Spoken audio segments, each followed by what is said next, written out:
Hello everyone, welcome back to our Deori grammar learning series. In lesson 1, we learned about the Deori language and its importance. Today, in lesson 2, we will learn about pronouns, one of the most important parts of Deori grammar.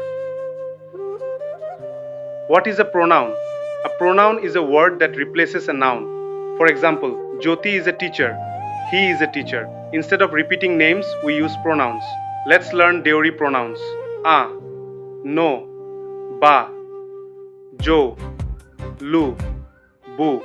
In Deori, a means I, nijikumai means to school, and keri means going. So a nijikumai keri means I am going to school. Let's learn a word in Deori. In Deori, no means you.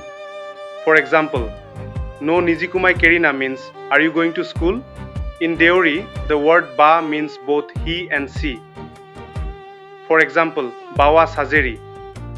This means he or she is singing. In Deori, jo means we.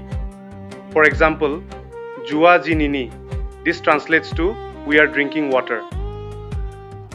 In Deori, bo means they. For example, look at this sentence. Bowa ungadungna dui. In English, they are sleeping. I hope that this is very clear. Today we learned about the meaning of pronouns. We covered personal pronouns in Deori and how to use them in sentences. In the next lesson, we will try to learn nouns, name words in Deori grammar. Follow me for more updates.